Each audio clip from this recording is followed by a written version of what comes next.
Di kaki gunung yang tinggi dan sunyi, tersembunyi hutan lebat bernama Rimba Raya, tempat di mana alam masih bernyanyi dan hewan-hewan hidup damai dalam pelukan hijau bumi. Namun hari itu, Riri si rusa melihat sesuatu yang membuat hatinya bergetar. Pohon-pohon tumbang, tanah yang terluka. Ada sesuatu yang tidak beres. Gema si gajah bijak menatap jauh ke cakrawala. Manusia sedang menebang hutan, katanya. Dan kata-kata itu menggema seperti denting lonceng peringatan. Arus si elang terbang tinggi menembus awan. Dari atas, ia melihat sebagian hutan telah lenyap terganti dengan debu yang kotor. Malam tiba, di bawah cahaya bulan para hewan berkumpul. Tak ada teriakan, hanya tekad. Mereka tahu Rimba Raya harus diselamatkan. Dengan semangat baru, Riri dan kawanan rusa mulai menanam kembali kehidupan. Satu demi satu biji, harapan tumbuh dari tanah yang pernah menangis. Elang memanggil burung-burung, bersama mereka menabur bunga-bunga liar, mempercantik rimba yang terluka. Ciko si monyet dan kawanannya memunguti sampah. Tapi tak hanya itu, mereka menyusun pesan dari dedaunan dan ranting. Selamatkan rimba kami! Di sungai yang hampir kering, Gema si gajah dan kawanan gajah bekerja tak kenal lelah, menggiring air kembali agar kehidupan bisa bernapas lagi. Dan perlahan, keajaiban terjadi. Rimba Raya kembali menghijau. Bunga mekar, udara segar, hutan bernyanyi lagi. Saat itu, seorang anak kecil bernama Danu datang bersama ayahnya. Mereka tak tahu bahwa hari itu akan mengubah segalanya. Danu melihat pesan dari para hewan, tulisan yang sederhana, tapi mengguncang hatinya yang lembut. Ayah Danu pun terdiam.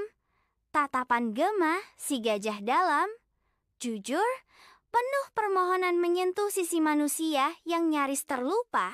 Malam itu, Danu menggambar semua yang ia lihat. Goresan kecil di kertas putih, tapi penuh cinta untuk hutan dan penghuninya. Di sekolah, Danu bercerita. Suaranya bergetar, tapi matanya berbinar. Gurunya mengunggah gambar itu, dan kisah Rimba Raya mulai menyebar. Viral. Dunia melihat, dunia mendengar. Dunia akhirnya tahu bahwa di ujung gunung, hutan dan hewan sedang berjuang. Wartawan datang, relawan hadir, ahli lingkungan membawa harapan. Rimba Raya tak lagi sendiri. Dan akhirnya, sebuah keputusan dibuat. Rimba Raya akan menjadi cagar alam.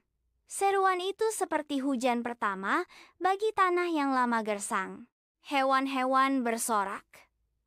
Tidak dengan kata-kata, tapi dengan tarian, teriakan, dan senyum yang tak bisa disembunyikan. Ciko si monyet berayun penuh semangat menyebar tawa dari pohon ke pohon. Ia tahu Rimba Raya telah diselamatkan. Arus si elang terbang menari di langit. Bebas, bangga, menjaga hutan dari atas sana. Gema si gajah meniup trompet panjang, bukan karena sedih, tapi karena bahagia yang membuncah dalam dada besar dan lembutnya.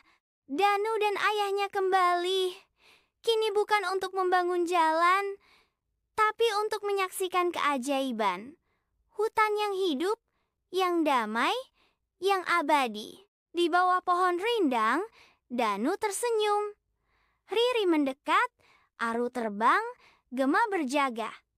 Semua kembali seperti dulu, bahkan lebih indah. Di pagi yang sunyi di tengah hutan yang masih berembun, seekor pipit kecil bernama Piko mencari biji-bijian dengan riang. Namun pagi itu berbeda. Dengan hati berdebar, Piko segera menemui sahabat-sahabatnya, Sopo si tupai dan Mimi si kupu-kupu. Mereka bertiga meski kecil dan rapuh, menyatukan tekad untuk mengembalikan telur ini kepada induknya. Namun belum jauh mereka melangkah, muncullah Gagak yang angkuh. Dengan tawa mengejek, ia meremehkan Piko dan kawan-kawan. Seekor pipit membawa telur sebesar itu, tetapi Piko tak gentar. Dengan semangat, mereka membuat tandu dari daun dan ranting. Di antara kicau burung dan desir angin hutan, langkah-langkah kecil membawa harapan besar. Di hadapan mereka terbentang sungai deras yang menghalangi jalan. Tapi, keberanian adalah jembatan bagi hati yang tulus. Mereka membangun rakit dan dengan hati-hati menyeberangi derasnya arus air. Malam pun datang, badai kencang, hujan mencambuk ranting, petir menyambar langit. Mereka berlindung di lubang pohon saling menguatkan karena dalam gelap, persahabatanlah yang menjadi cahaya. Saat pagi menyapa, mereka melanjutkan langkah.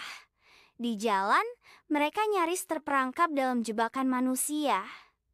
Tapi Piko, dengan cekatan, menyelamatkan telur dari bahaya. Sebuah keberanian kecil.